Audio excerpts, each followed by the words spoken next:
Salve, salve, gente boa! E aí, tudo bem? Seja bem-vindo, seja muito bem-vindo ao canal. Nesse vídeo a gente vai falar a respeito do seguinte: crendo ou não, Ele é o Senhor de tudo. Vamos entender mais sobre isso? Vem comigo aí até o final.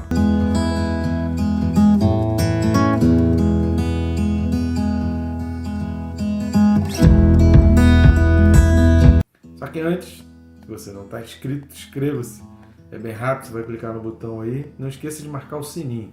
Marcando o sininho, você é notificado a cada vídeo novo.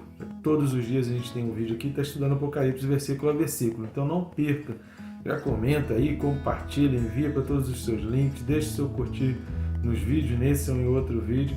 Mas vamos ajudar a levar a palavra de Deus cada vez mais longe. Posso contar contigo? Então vamos junto nessa. O texto desse vídeo é Apocalipse capítulo 1, versículo 8. Apocalipse 1, 8 diz assim: Eu sou o Alfa e Ômega, diz o Senhor Deus, aquele que é, que era e que há de vir, o Todo-Poderoso. Glória a Deus, né, querido? Então, Jesus está dizendo aqui aquilo que ele é. Uma coisa que a gente precisa ficar muito bem entendido, querido, quando a gente está estudando acerca do Apocalipse. A gente já falou aqui, queridos, Apocalipse, mais do que fazer prognósticos de futuro. Ele está trazendo sobre nós alertas, está trazendo sobre nós condutas, aquilo que Deus espera, que Ele requer como fidelidade. E a intenção do livro do Apocalipse é mostrar que Deus ele é Senhor de tudo, independente das circunstâncias. Que Deus vai continuar sendo Deus, independente do que acontecer. Deus vai continuar sendo Deus, ainda que os próprios cristãos passem vergonha por ser cristãos, ainda que os próprios cristãos sejam perseguidos pelo simples fato de ser cristãos.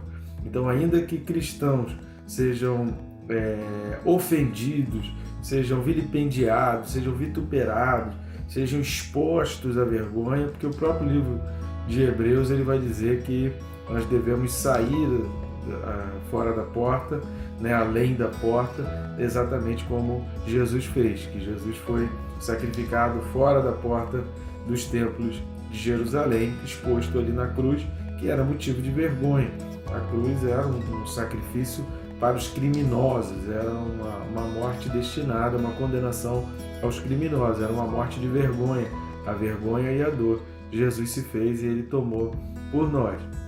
Então o livro de Hebreus já vai alertar com relação a isso. Tem uma mensagem, um vídeo poderoso e muito bom do Luciano Subirá, que ele fala a mensagem exatamente à igreja fora da porta. Pesquisa aí, vale a pena você ouvir para entender essa questão do fora da porta, que o autor dos Hebreus fala, eu acredito que seja Paulo que tenha escrito isso, mas enfim, o autor dos Hebreus ele vai falar sobre isso e essa mensagem do Luciano Subirá é muito boa com relação a isso.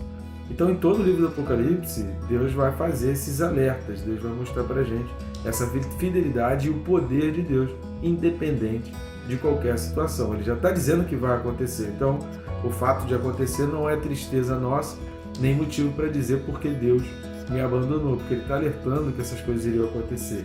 Então, quando Ele fala, eu sou o Alfa e Ômega, Alfa é a primeira letra do alfabeto grego e Ômega é a última letra do alfabeto grego.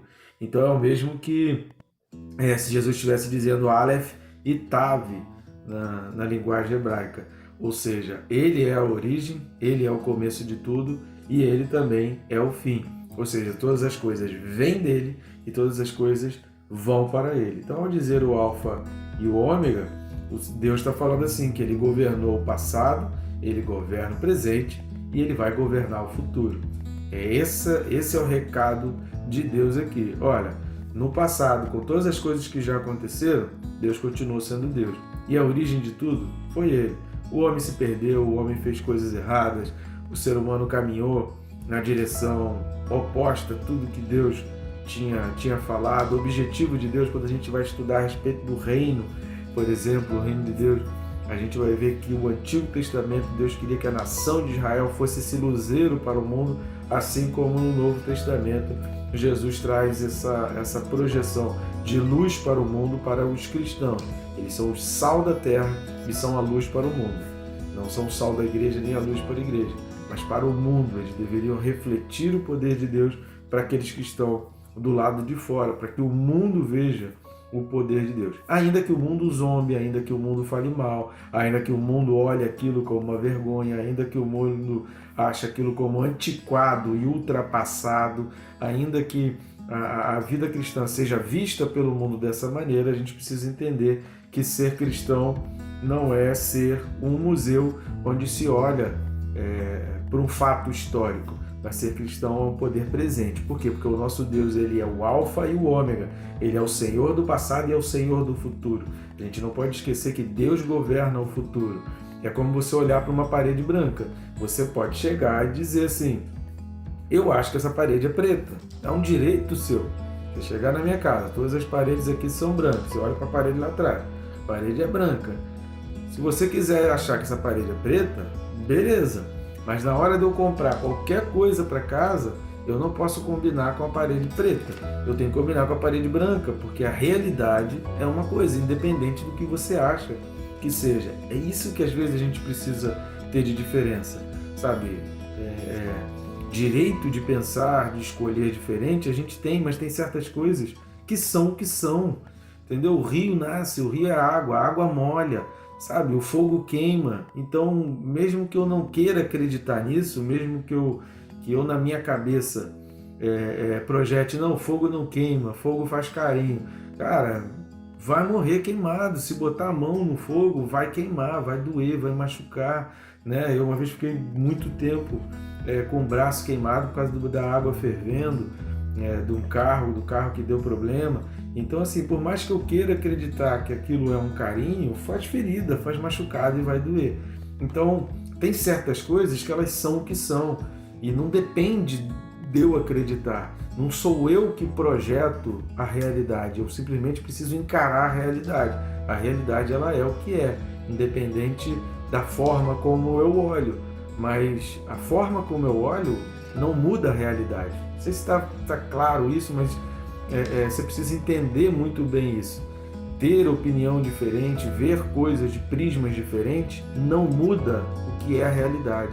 Não vai fazer o fogo deixar de queimar, não vai fazer a água deixar de molhar, não vai fazer uma pessoa deixar de se afogar dentro d'água se ficar mais de 2 minutos ou 3 debaixo d'água. Não vai fazer a pessoa perder o oxigênio se sair da atmosfera da Terra. Por quê? Existem leis, existem regras que são a realidade, querendo a gente ou não, concordando a gente ou não, aceitando a gente ou não. Existem leis da gravidade que eu posso não acreditar, eu posso achar que eu vou, né? Eu tenho uma cicatriz aqui, que quando eu era pequeno, eu achei que eu voava, eu pulei do sofá em direção à janela achando que eu ia voar. Na minha cabeça, eu ia voar. E eu voei, querido. Voei com a cara na mesa e arrebentei a minha cara. Então, assim, tem certas coisas que eu posso projetar, que eu posso sonhar, que eu posso imaginar. Mas a realidade, ela impõe situações contra as quais eu não tenho força. Deus, ele é o Senhor de tudo. Que Deus está na origem, que Deus está no presente e que Deus está no futuro é uma realidade que a gente simplesmente precisa aceitar e encarar como realidade. Aquele que é, que era e que há de vir. A gente falou um pouco sobre isso quando a gente falou a respeito do versículo 4, que também está falando daquele que é, do presente, daquele que era, do passado, de todos os aspectos históricos, da origem do mundo, de como o mundo foi formado, da onde o mundo foi formado, que o mundo foi formado nele. Por quê? Porque se a gente não tem essa noção exata dessa sequência histórica do poder de Deus na humanidade, do início e no fim, vai ficar difícil para a gente entender o poder da cruz. Se a gente não entende o primeiro Adão, e o pecado dele, a queda que ele teve, o desvio que ele teve, a desobediência, que o pecado foi a desobediência, o pecado não foi a relação sexual, o pecado não foi ter se juntado com Eva, o pecado foi que ambos desobedeceram uma ordem. Deus deu uma ordem e eles não fizeram aquilo dali.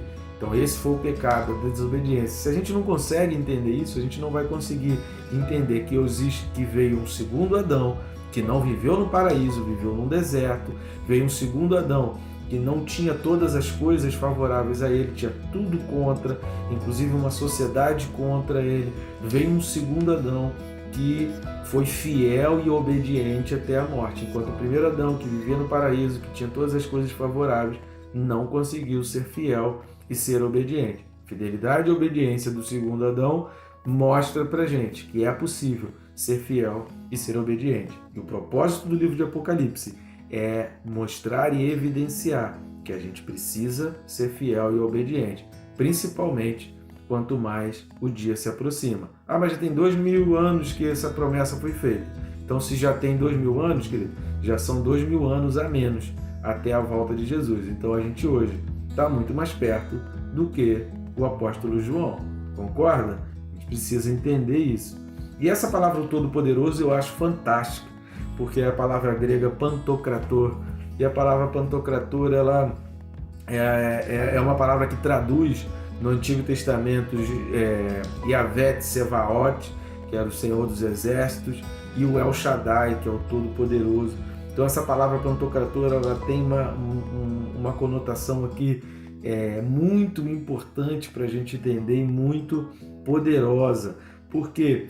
Porque ela vai evidenciar um Deus que tem poder e autoridade sobre todas as coisas. Tanto o Yahvé Tsevaot, né, que é o Senhor dos Exércitos, quanto o El Shaddai Todo-Poderoso, é exatamente aquela menção e aquela projeção que quem está passando a mensagem quer que o outro entenda de que não há nada nem ninguém mais forte e mais poderoso que esse Deus. Então, quando eu falo Todo-Poderoso, às vezes no português a gente não consegue ter muito essa visão do que realmente significa isso. No hebraico é o Shaddai ou Yahvé Tsevaot, que é o Senhor dos Exércitos. Por que o Senhor dos Exércitos? Porque qualquer exército que exista, ou que já tenha existido na história da humanidade, ele ainda assim ele é sujeito a Deus. Por mais poderoso, forte, por mais material bélico, por mais poder tecnológico que tenha, por mais força que tenha, ele não consegue ser mais forte do que Deus. Então é isso que Deus está dizendo. Então a gente está fechando aqui esse versículo 8 e esse trecho aqui que vai do 1 ao 8, que é a introdução do livro do Apocalipse. Com esse vídeo a gente encerra a introdução. Então glória a Deus que a gente está encerrando aí a introdução do livro do Apocalipse, e com isso já passou aí a introdução. Em toda a introdução, Deus está mostrando que Ele é Deus, que Ele governa a história. Aconteça o que acontecer, Ele continua sendo Deus. Tem a esperança do futuro, tem a certeza da esperança do futuro. Lá em Romanos capítulo 8, Paulo vai falar exatamente a respeito da esperança. Romanos 8, 24, Paulo vai dizer exatamente o seguinte: porque na esperança fomos salvos. Na esperança nós fomos salvos. Então, o que o diabo ele tenta fazer é você perder as esperanças. Não perca a esperança, querido. Porque o Deus que você acredita, o Jesus Cristo, ele é o Alfa e o Ômega. E Pantocrator, querido, para a gente fechar aqui, em toda a Bíblia ele é relacionado ao Deus Pai. Ele é relacionado ao Deus Pai, ele é relacionado ao Deus único, Deus Criador de todas as coisas. Então, Jesus ele está dizendo aqui que ele é não só o início, o meio, o fim, ele não só era e há de vir, mas que ele e o Pai são um. Eles são um. Todo o poder está nas mãos dele. Essa é uma realidade que a gente precisa aceitar e a gente precisa crer pela fé. A gente não precisa ver para crer, mas você precisa crer, porque crendo um dia você verá. E aí você você verá, por uma outra ótica, pela ótica daqueles que estão do lado desse reino, pela ótica dos vencedores, pela ótica daqueles que fazem parte de um reino eterno e que vai além desse mundo. Tá bom, gente boa? Que Deus te abençoe. O meu desejo nessa introdução é que você esteja preparado para aquilo que há de vir, porque o anúncio das coisas futuras são fortes, impactantes e vão fazer a gente parar para refletir um pouco sobre a nossa vida. Lembrando sempre, o caminho do Apocalipse é uma volta à fidelidade. Permaneça fiel a Deus, crendo, tendo a esperança no futuro, não olhando para o presente, não olhando para as circunstâncias, não olhando para o que está te acontecendo, mas olhando para o futuro, para o autor e consumador da nossa fé, para o alfa e o ômega, para o início e para o fim, porque Ele há de vir. Ele é o Todo-Poderoso. Nada escapa ao seu poder. Tá bom, gente boa? Deus te abençoe, rica e abundantemente.